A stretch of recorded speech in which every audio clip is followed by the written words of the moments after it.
Salutations and welcome to Ross Range. Today's video,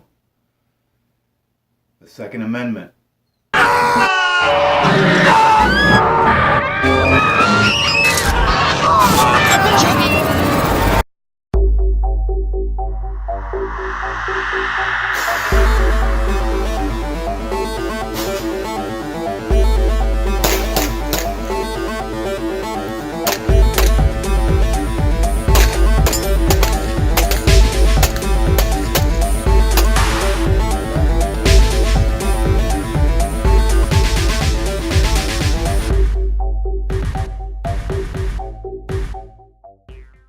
Alright, so the Second Amendment. I don't think that I'm going to get into a dissertation on the history of the Second Amendment or what I think it means. Maybe later. I want to start right now with talking about how the extremists in our country are harming the gun community. There's a lot of YouTube gun channels out there that I would consider to be extremist in their view of the Second Amendment. And let me explain why that is harmful to the gun community as a whole. The problem with extremists mainly being that they either don't have or don't want to have the capacity to have a conversation.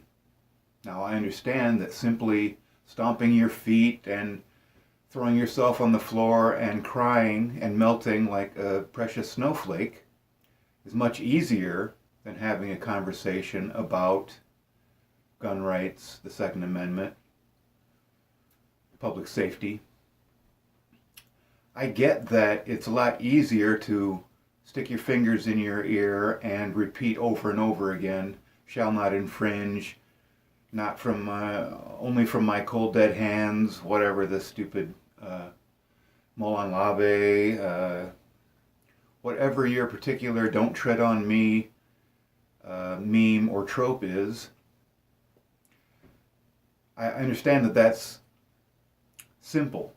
How are extremists and extremist gun channels harming the gun community as a whole? Well, when you shut down the conversation, when you insist on not having a discussion about an issue, what you do is you open up the other side to say and do whatever they want. So if you don't have a conversation, and I'm talking about a rational and reasonable conversation about gun issues in this country, then what you do is you just allow the gun grabbers, for instance, to do whatever they want. So do you see the problem here? Really, what the problem is that you won't have a conversation with the people who don't understand, the people who are ignorant about firearms, about the Second Amendment, about our rights, about the security of a free state. A lot of people, particularly on the left, they are ignorant about firearms and issues surrounding firearms, so they just kind of go with the things that make them feel good, kind of like the extremists in the gun community do. It makes you feel a lot better when somebody says the Second Amendment for you to act like Yosemite Sam. Yosemite? Yeah, Yosemite Sam! The roughest, toughest He-Man, stuffest hombre has ever crossed the Rio Grande. And I ain't no mamby-pamby. Now, I bring up Yosemite Sam because this leads me into another area where extremists, let's call them Yosemite Sam, harm the gun community by calling their fellow gun advocates, their fellow firearm compatriots in the gun community, FUDs.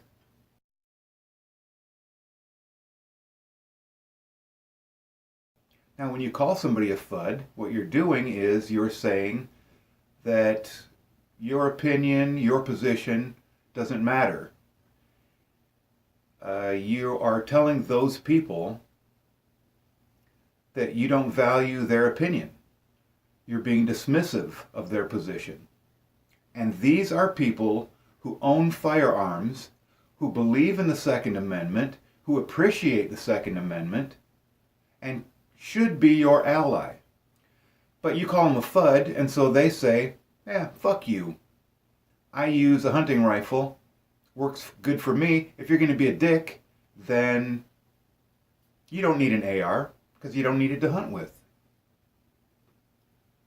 If you're going to be dismissive about their position, you're prompting them to be dismissive about your position. So, if you were to bring the FUDs, the hunters, the sometimes shooters, the non-extremist firearm owners, if you were to accept them and value them as part of the gun community, you have an ally. Okay? So, you see how the harm that you do is that you cut off one of your legs. It's not very smart. If you value firearms, the Second Amendment, public safety, your own safety, your family's safety, if you value those things, then you shouldn't turn away people who also value those things, but they value them in a different way perhaps. And perhaps with a reasonable and rational conversation with those people, you could actually bring them closer to your position, which is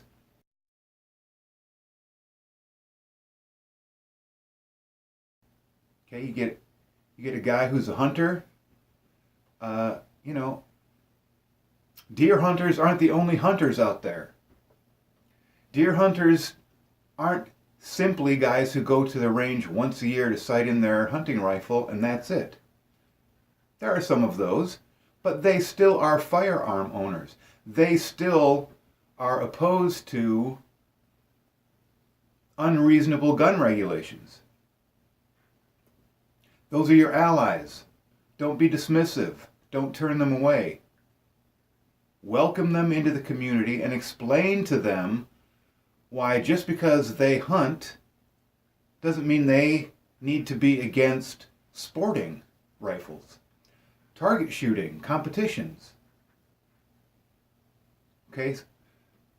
As I said, not all hunters are deer hunters. Okay, some hunters are small game hunters, These guys, a lot of times, are skeet and trap shooters. These people are your ally. Okay, just because they don't want to have, can't afford, whatever the case may be, a sporting rifle doesn't mean that they're against you and your sporting rifle. You make them against you and your sporting rifle. You understand this? This is some critical thinking stuff here that you need to come to terms with. You need to be reasonable. You need to be moderate. Okay? Extremism.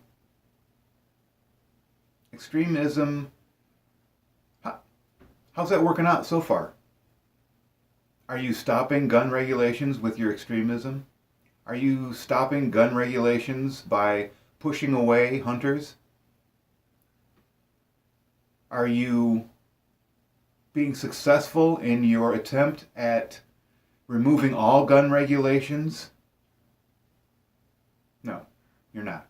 And in fact, there are more and more unreasonable and irrational gun regulations popping up around the country.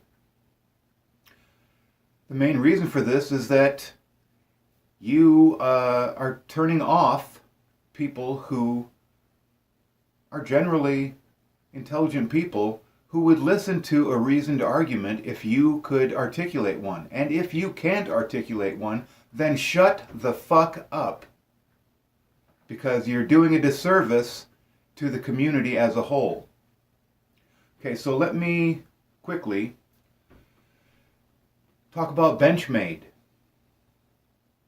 and the hypocrisy surrounding the extremists and their attack on Benchmade.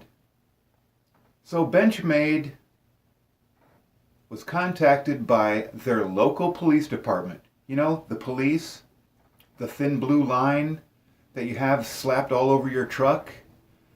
I support the cops. Thin blue line, the police are here to... Yeah, those guys. So the guys who rush over when the alarm goes off at the Benchmade factory, those guys went to Benchmade, who was nearby, and asked if they would help them destroy these firearms that the courts or owners of the firearms asked to be destroyed or demanded they be destroyed. So someone took their personal property to the police department for whatever reason and asked for their firearm to be destroyed. The police obliged. The court determined that these firearms should be destroyed for whatever reason. If that's a problem, then you need to take that up with the court system and why they would want to destroy a firearm after some court case. I really can't imagine particularly why a court would demand the destruction of a firearm used in a crime, but if that's the case, that's the court's prerogative. Okay, there is no right for a firearm to exist. So if the court or an owner dictates that firearm be destroyed, whose right is it to stop them? Not yours. Okay, so the local police went to Benchmade and asked for their help, use their equipment to destroy these firearms, and extremists have had a shit fit because, God forbid, there is a firearm that isn't in somebody's hand.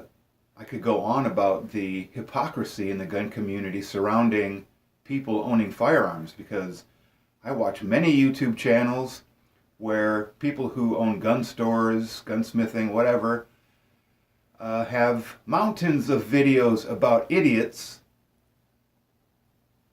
with firearms, about how people can't follow simple instructions. I know and have seen personally inexperienced people with a firearm doing crazy and stupid shit. Right? Hey, Iraq veteran 8888, tell us that story again about the guy who bought a firearm from you and came back the next day with all of the rounds backwards in the magazine, unable to figure out why the magazine wouldn't go into the firearm. And you think that everybody should have a firearm? Everyone? No. It's not reasonable. There are people who shouldn't have a firearm. There are people who are incapable of handling a firearm correctly. I mean, my local gunsmith just relayed a story to me the other day about how he's teaching a class, concealed carry, and he had to tell a guy 7 times to keep his finger off the trigger before he failed him out of the class. And the guy threw a shit fit. Not everybody should have a firearm. I know more than a couple people who have a firearm that they've never fired. It's in their closet. So, back to Benchmade. The extremists are having a shit fit, beating up Benchmade because they support their local police department, because it's kind of a quid pro quo, right? You scratch my back, I'll scratch yours. You need me, I'm there for you.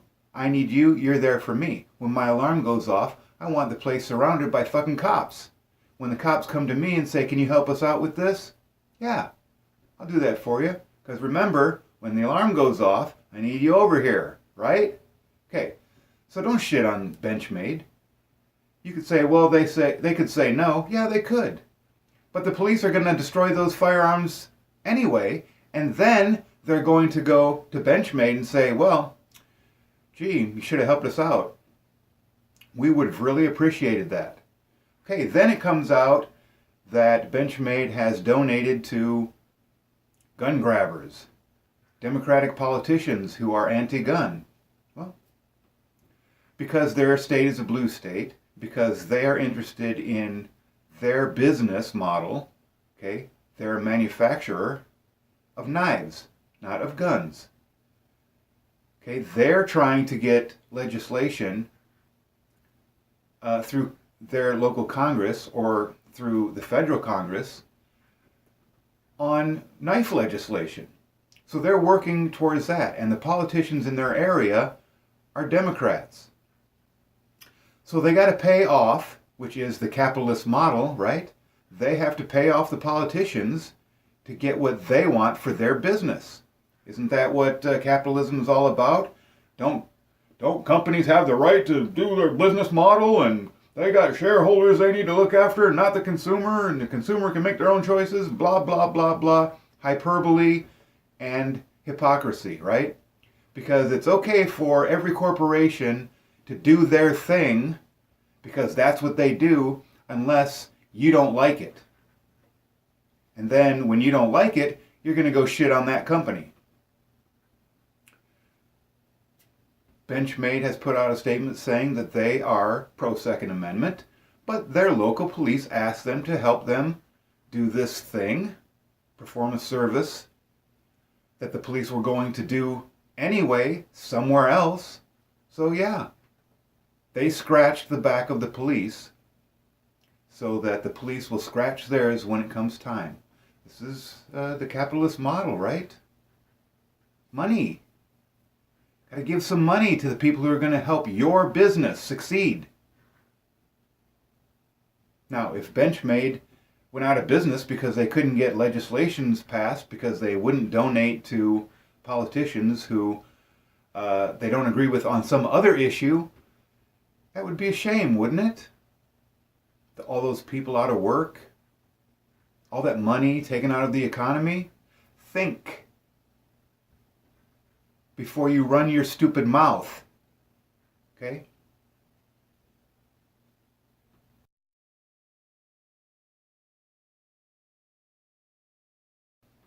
Maybe I will go on a little bit about the Second Amendment. I have a couple of things to say, my opinions.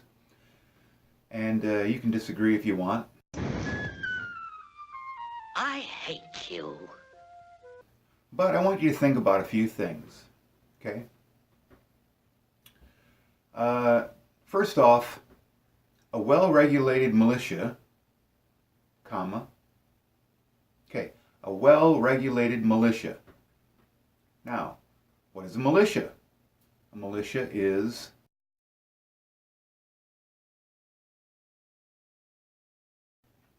of the people, right? A militia, by its definition, is the citizenry of a particular state, county, city, whatever. So it's the people. A well-regulated militia being necessary to the security of a free state,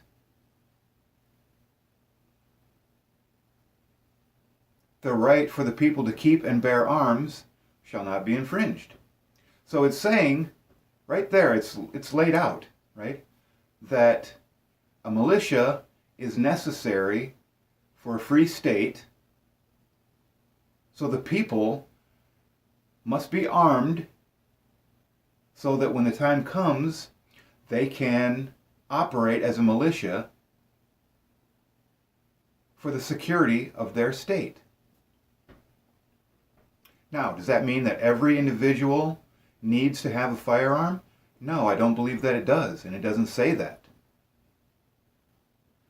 let me read you something that might shed a little light on what the founders may have been thinking around the time of the ratification of the Constitution and the founding of our nation, right? So, in the year prior to drafting the Second Amendment, in Federalist Number 29, Alexander Hamilton wrote the following about organizing, disciplining, arming, and training of the militia as specified in the enumerated powers. To wit, if a well-regulated militia be the most natural defense of a free country, it ought certainly to be under the regulation and at the disposal of that body which is constituted the guardian of the national security, confiding the regulation of the militia to the direction of the national authority, but reserving to the states the authority of training the militia. A tolerable expertise in military movements is a business that requires time and practice. It is not a day or even a week that will suffice for the attainment of it. To oblige the great body of the yeomanry and of the other classes of citizens to be under arms for the purpose of going through military exercises and evolutions, as often as might be necessary to acquire the degree of perfection that would entitle them to the character of a well-regulated militia, would be a real grievance to the people, and a serious public inconvenience and loss. Little more can be reasonably aimed at, with respect to the people at large, than to have them properly armed and equipped, and in order to see that this not be neglected, it will be necessary to assemble them once or twice in the course of a year. Okay, this is Alexander Hamilton writing about a well-regulated militia a year prior to the drafting of the Second Amendment.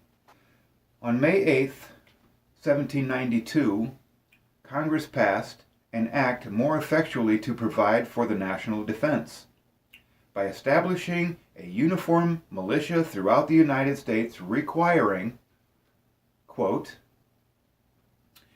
each and every free, able-bodied white male citizen of the respective states, residents therein, who is or shall be of age of 18 years and under the age of 45 years, except as is herein after accepted, shall severally and respectively be enrolled in the militia. And every citizen so enrolled and notified shall, within 6 months thereafter, provide himself with a good musket or flintlock, a sufficient bayonet and belt, 2 spare flints, and a knapsack, a pouch with a box therein to contain not less than 24 cartridges, suited to the bore of his musket or flintlock, each cartridge to contain a proper quantity of powder and ball, or with a good rifle, knapsack, shot pouch, and powder horn, 20 balls suited to the bore of his rifle, and a quarter-pound of powder, and shall appear so armed, accoutred, and provided when called out to exercise or into service, except that when called out on company days to exercise only, he may appear without a knapsack. Now, if this doesn't tell you that what the Founding Fathers and the Congress thereof were thinking about when they put together the Second Amendment, of which there were many iterations before they settled on the final one,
a well-regulated militia, get that? A well-regulated militia being necessary for the security of a free state.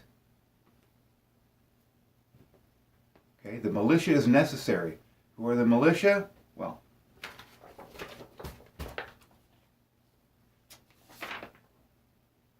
each and every free, able-bodied white male citizen of the respective states, resident therein, who is or shall be of age of 18 years and under the age of 45 years. Okay. This is what they were thinking at the time. They weren't thinking that every man, woman, and child should have a firearm and carry it around with them at all times. They were thinking that they needed a militia. Every state needed a militia because they were concerned about having the federal government with a standing army that could be used by a tyrant to oppress the states. So they decided each state should have a militia, and they should be well trained, and they should have the proper equipment so that if something happens, they can call for the militias to form up and be of service to their country.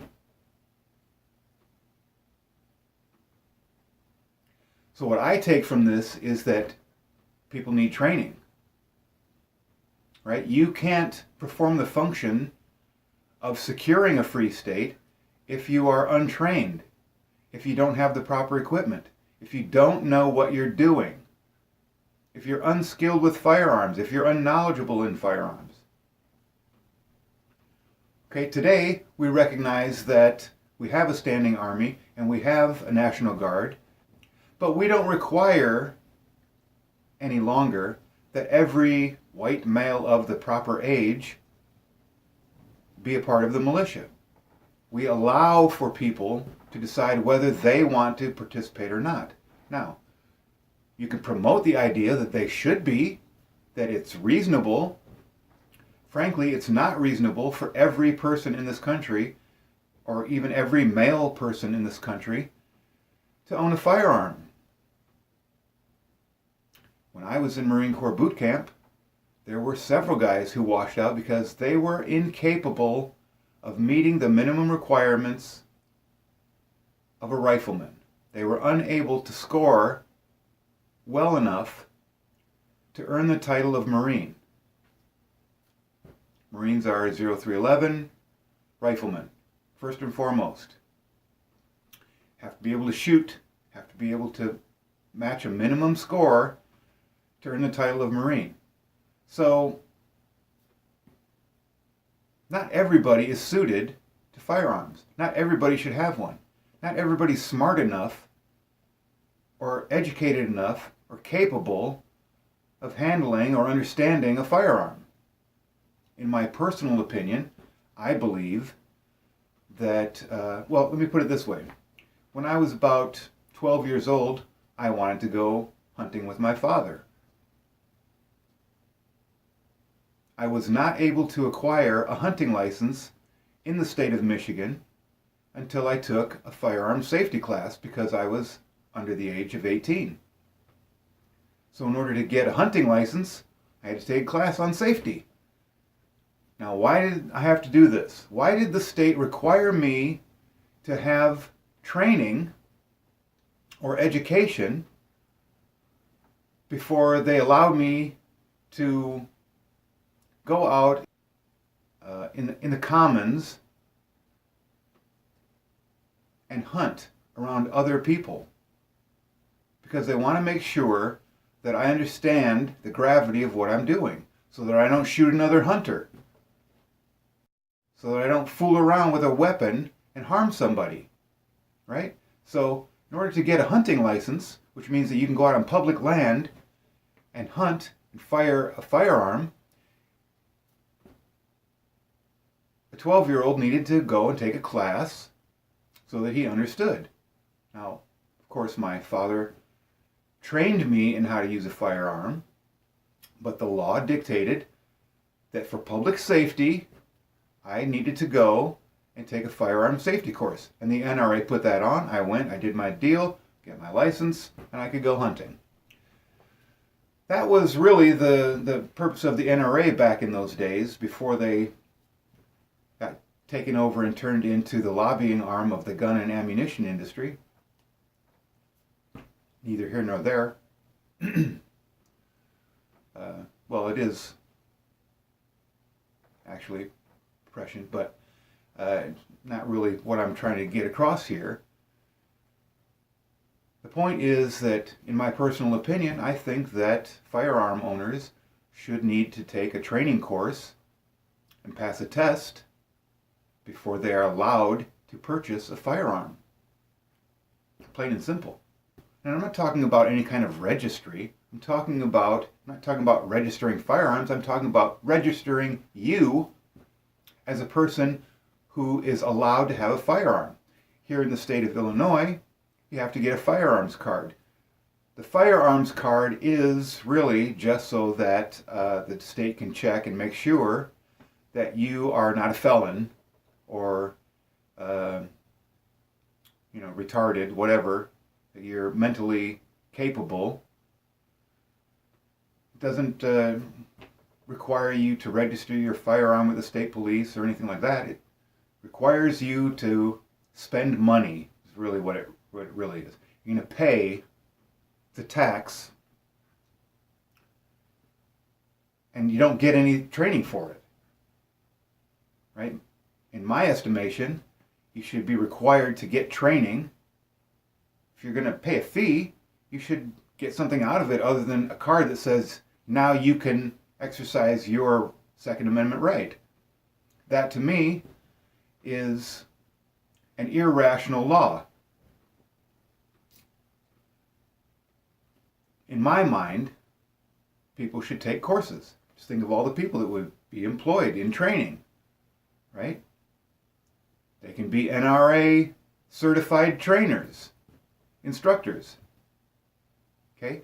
Got to understand how to load your weapon, how safety works, how to use that safety, the purpose of the safety, the various types of safeties, the way to carry if you're going to carry concealed or carry openly. I mean, should we just throw a pistol on a guy and let him walk around the streets with it hanging off his hip? Well, guess what? We used to do that. And guess what? Law enforcement in those western towns started deciding that it was dangerous to let people walk around with a sidearm. So when you come into my town, you're going to take that firearm over to the sheriff, check it in, do your business, and then leave town with your firearm, right? Remember those days? No, of course not. Because it's only in the movies, and rarely in the movies do they tell you how many cities there really were that prohibited the carrying of firearms within the city limits. A lot. And that's because they were making laws based on the reality, which is that idiots would come into town with firearms and get drunk and shoot the place up and kill people. Or themselves. Right? There's a reason. If you look at the world with a moderate view of reality, then you can kind of get an idea of why things are the way they are. Right? If you shut down the conversation on gun rights, gun regulations, then the people who want the regulations, as soon as they get the opportunity, they're going to make stupid regulations.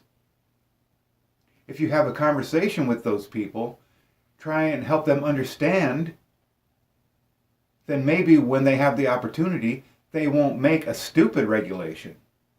Right? If you offer them a common sense regulation, maybe they would adopt that instead of the stupid regulation they have in their mind because they're ignorant of firearms. So, circling back to the beginning of this video,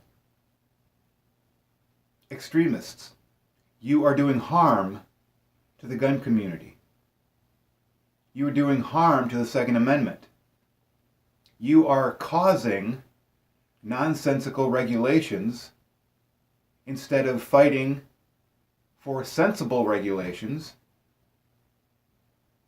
because no regulations are absolutely unacceptable to a large portion of this country, myself included.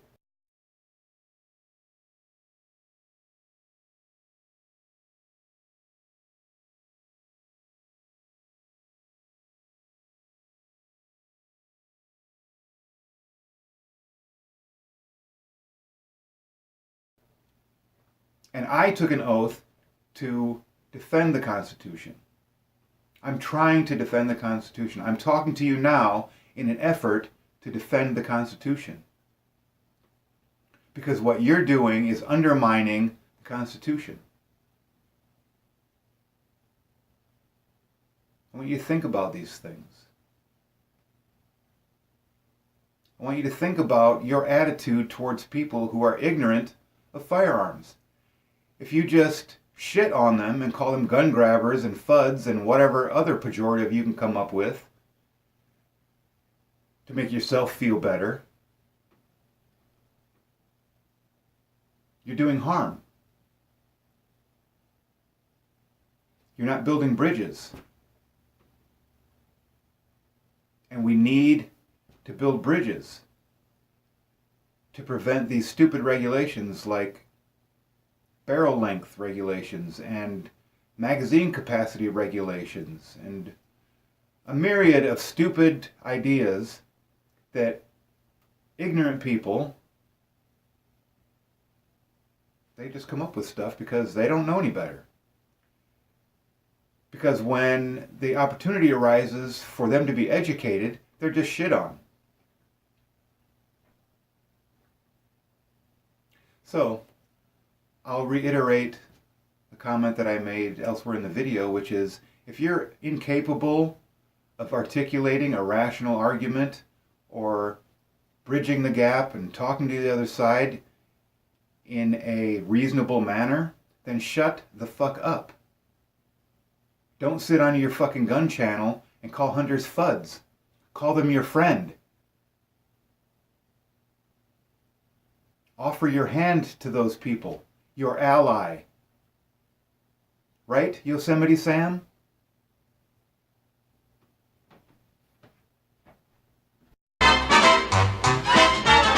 Oh, I'll hunt down game, I'll blast away, I'll shoot whatever I can. I'll aim my gun, I never miss, or my name's not a Yosemite Sam.